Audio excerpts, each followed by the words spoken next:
ಯಾಕೆ ಈ ವಿಡಿಯೋನ ಓಪನ್ ಮಾಡಿದೀರಾ? ಏನು ಯುಐ ಬಗ್ಗೆ ರಿವ್ಯೂ ನೋಡಕ? ಯಾಕೆ ನಿಮ್ಗೆ ಮೂವಿ ಅರ್ಥ ಆಗಿಲ್ವಾ? ನೀವು ಥಿಯೇಟರ್ಗೆ ಹೋಗ್ಬಿಟ್ಟು ಮೂವಿ ನೋಡಲ್ವಾ? ಇದೇ ವಿಡಿಯೋ ನೋಡ್ತಾ ಇದೀರಲ್ಲ, ನೀವು ಕ್ಲೋಸ್ ಮಾಡಲ್ವಾ? ಏನಾದ್ರು ಇಂಟ್ರೆಸ್ಟಿಂಗ್ ಅನಿಸ್ತಾ ಇದೆಯಾ? ನೀವು ಉಪ್ಪಿ ಫ್ಯಾನಾ? ನಾವು ರಿವ್ಯೂ ಹೇಳೋರು ನಿಮ್ಗೆ ಈ ತರ ಅಂದ್ಬಿಟ್ರೆ ನಿಮ್ಗೆ ಹೆಂಗಾಗುತ್ತೆ? ಸೇಮ್ ಇದೇ ತರನೇ ನಾವು ಥಿಯೇಟರ್ಗೆ ಕುತ್ಕೊಂಡಾಗ ಮೂವಿ ನೋಡ್ಬೇಕಾದ್ರೆ ಉಪ್ಪಿ ಸಾರು ಇದೇ ತರ ನಮ್ಗೆ ಸೈಕ್ ಮಾಡಿದ್ರು. ನಮ್ಗೆ ಹೆಂಗಾಗಿರ್ಬೇಡ.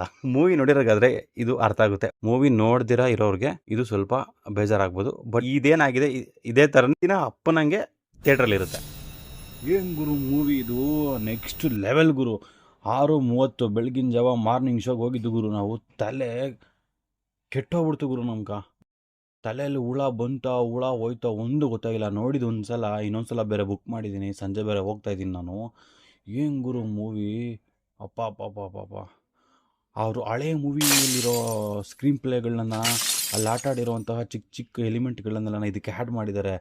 ಈ ರಾಜಕೀಯ ವ್ಯವಸ್ಥೆ, ಸಮಾಜ ಮತ್ತು ನಮ್ಮ ಪ್ರಕೃತಿ, ನಮ್ಮ ಸುತ್ತಮುತ್ತ ಇರುವಂತಹ ಮೈಂಡ್ ಸೆಟ್ಗಳು, ಜನಗಳು ಇವ್ರು ಯಾವ ಥರ ಇದ್ದಾರೆ, ಇದನ್ನು ಎಷ್ಟು ಉಪಯೋಗಿಸ್ಕೊತಾ ಇದ್ದೀವಿ, ಎಷ್ಟು ದುರ್ಬಳಕೆ ಮಾಡಿಸ್ಕೊತಾ ಇದ್ದೀವಿ, ಇದರಿಂದ ಆಗ್ತಿರೋಂಥ ಎಫೆಕ್ಟ್ಗಳು ಏನು, ನಾವು ಆರಿಸಿ ಕಳಿಸಿರುವಂತಹ ರಾಜಕಾರಣಿಗಳು ನಮ್ಗೆ ಕರೆಕ್ಟಾಗಿ ನಮ್ಗೆ ಎಲ್ಲ ಸೌಲಭ್ಯಗಳನ್ನ ಕೊಡ್ತಾ ಇದ್ದಾರಾ ಏನು, ನಮಗೆ ಯಾವ ಥರ ಮೀಡಿಯಾಗಳು ಫೀಡ್ ಮಾಡ್ತಾ ಇದ್ದಾರೆ ನೆಗೆಟಿವ್ ಆಗಿ, ನಮ್ಮ ಮೈಂಡ್ ಸೆಟ್ನ ಎಲ್ಲಿ ಬುದ್ಧಿವಂತರಾಗದಿರೋ ಥರ ದಡ್ಡರನ್ನ ಹೆಂಗೆ ಮಾಡ್ತಾ ಇದ್ದಾರೆ.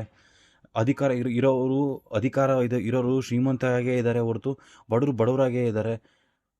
ಅಧಿಕಾರ ಇರೋರು ಮೀಡಿಯಾಗಳನ್ನು ಇಟ್ಕೊಂಡು ಯಾವ ಥರನ ನೆಗೆಟಿವಿಟಿನ ಸ್ಪ್ರೆಡ್ ಮಾಡ್ತಾ ಇದ್ದಾರೆ. ಏನು ಗುರು ಸ್ಟೋರಿ ನೆಕ್ಸ್ಟ್ ಲೆವೆಲ್ ಸೈಕ್ ಆಗೋಯ್ತು ಗುರು. ನಮಗೆ ಮಾತ್ರ 2 ಕ್ಯಾರೆಕ್ಟರ್ ಇದೆ ಗುರು, ಒಂದು ಸತ್ಯ ಅಂತ, ಒಂದು ಬ್ಯಾಡ್ ಅಂತನ. ಸತ್ಯ ಅನ್ನೋ ಕ್ಯಾರೆಕ್ಟರ್ ಬಂದುಬಿಟ್ಟು ನೆಕ್ಸ್ಟ್ ಲೆವೆಲ್ ಆಗಿದೆ ಗುರು. ಅದು ಸತ್ಯ ಅನ್ನೋ ಕ್ಯಾರೆಕ್ಟರ್ ಏನು ರೆಪ್ರೆಸೆಂಟ್ ಮಾಡುತ್ತೆ ಅಂತಂದರೆ ಮೈಂಡ್ ಸೆಟ್ನ ರೆಪ್ರೆಸೆಂಟ್ ಮಾಡುತ್ತೆ.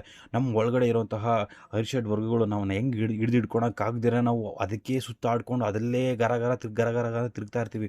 ಅಂದರೆ ಎಕ್ಸಾಂಪಲ್, ಯಾವುದೋ ಒಂದು ಹುಡುಗಿ ನಮ್ಮ ಕೈ ಕೊಟ್ಟೋಗಿರ್ತಾಳೆ, ಏನೋ ಲವ್ ಫೇಲರ್ ಆಗಿರುತ್ತೆ, ಅವಳು ಬಂದಿಲ್ಲ, ಅವಳಿಗೋಸ್ಕರನೇ ಅಯ್ಯೋ ಅವಳು ನನ್ನ ಫೋನ್ ಪಿಕ್ ಮಾಡ್ತೇವೆ, ಅಯ್ಯೋ ನನ್ನ ಬ್ಲಾಕ್ ಮಾಡಿದ್ದಾಳೆ ಅನ್ನೋದು ಅದಲ್ಲೇ ಕುಯ್ಕೊಂಡು ಅಲ್ಲೇ ಗಿರ್ಗಿಟ್ಲೆ ಥರ ಗಿರ್ಕೊಂಡು ಅಲ್ಲೇ ಬಿತ್ಕೊಂಡಿರ್ತೀವಿ. ಅದರಿಂದ ಆಚೆ ಬರೋಕ್ಕಾಗಲ್ಲ. ಅಲ್ಲಿಂದ ಆಚೆ ಹೆಂಗೆ ಬರಬೇಕು, ಕಾಮಾಗಿ ಯೋಚನೆ ಮಾಡಿ ಹೆಂಗೆ ಬರಬೇಕು. 2 ನಿಮಿಷದ ಒಂದು ಟ್ರೈಲರ್ ಬಿಟ್ಟಿದ್ದಾರಲ್ಲ, ಫುಲ್ಲು ಕತ್ಲೆ ಅಂತಾನ, ಆ ಥರ ಒಂದು ಸೀನ್ ಇದೆ. ಆ ಸತ್ಯನ ಕ್ಯಾರೆಕ್ಟರ್ ಬಂದ್ಬಿಟ್ಟು ಇದನ್ನು ರೆಪ್ರೆಸೆಂಟ್ ಮಾಡುತ್ತೆ. ಅಂದರೆ ಮೈಂಡ್ ಸೆಟ್ಟಿಂದ ಆಚೆ ಬರುತ್ತೆ. ಅಂದರೆ ಅವನು ನಮ್ಮ ಮೈಂಡ್ ಒಳಗಡೆ ಎಂತೆಂಥ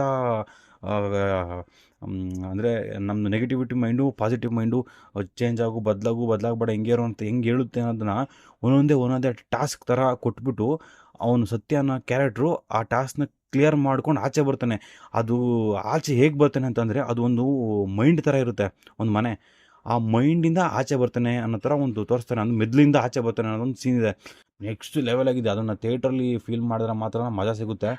ಪಕ್ಕ ಈ ಸೀನ್ಗಾದರೂ ನೀವು ಹೋಗಿ ನೋಡಲೇಬೇಕು. ಅದು ಬಿಟ್ಟರೆ ಇನ್ನು ಬ್ಯಾಡ್ ಅನ್ನೋದೊಂದು ಕ್ಯಾರೆಕ್ಟರ್ ಇದೆ ಗುರು. ಏನು ಗುರು ಬ್ಯಾಡ್ ಕ್ಯಾರೆಕ್ಟರ್ ಅದು.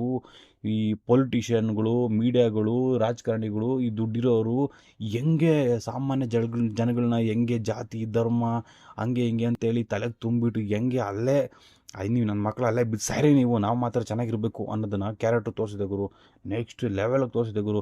ಈ 2 ಕ್ಯಾರೆಕ್ಟ್ರು ಮತ್ತು ಉಪ್ಪಿ ಸಾರು ಅವರು ಡೈರೆಕ್ಷನು ಮತ್ತು ಅವ್ರದ್ದು ಸ್ಕ್ರೀನ್ ಪ್ಲೇ ಜೊತೆಗೆ ಇನ್ನೂ ಸ್ವಲ್ಪ ಕಲ್ಕಿದೊಂದು ಸೀನ್ ಇದೆ ಗುರು.